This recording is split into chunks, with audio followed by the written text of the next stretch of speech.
Meron tayong papakita sa inyo. Ito siguro sa dami ng ginagawa na nakalimutan. Ayan guys, oh. Lateral naka-joint na yan sa 26 way. Ang cabinet nandoon. So ito na lang yung nakalimutan mo, oh. Naka-asphalt na yan. Naka-reinstatement. Ayan. Ayan, kahit to tumutubo na yung mga damo. So naka-ready na yan, oh. Naka-concrete cut.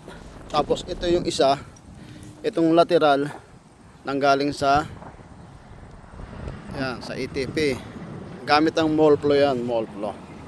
So pinapunta na natin dito yung magdidigger, pahukay natin, tapos iduduktong natin. So yon, dadalhin dito para dito natin iduktong. Tapos naka-ready na yung panduktong ko. Ito yung connector. Tapos syempre lagyan natin ng conduit para safe. Yan, ayan sa loob yung duktungan. Yan lang po guys.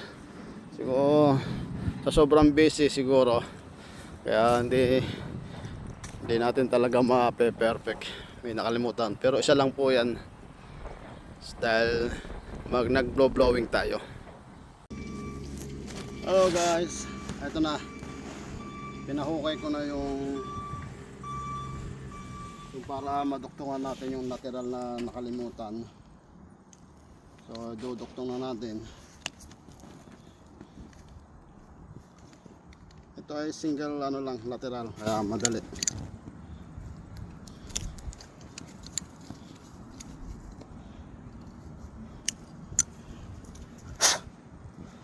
Ayan guys, tapos pasok natin to. Tapos ito yung kabila.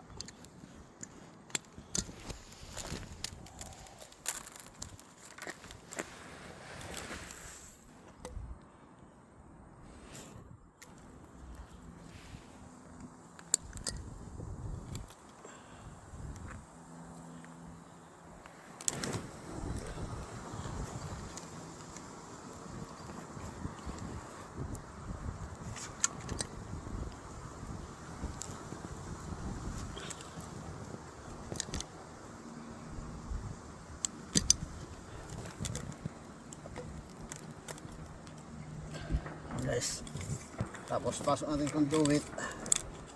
Yan.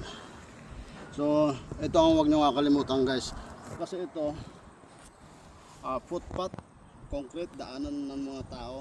So huwag kayong magduduktong dyan, para kung sakaling may faulty o anything, hindi na kailangan basagin. Dito lang kayo sa madaling hukay. Diyan lang kayo lagi magduduktong, either dito o doon, basta huwag dyan sa footpath na concrete. Ayan guys, tapos mag-blowing tayo. Check natin hangin. Punta ako sa cabinet.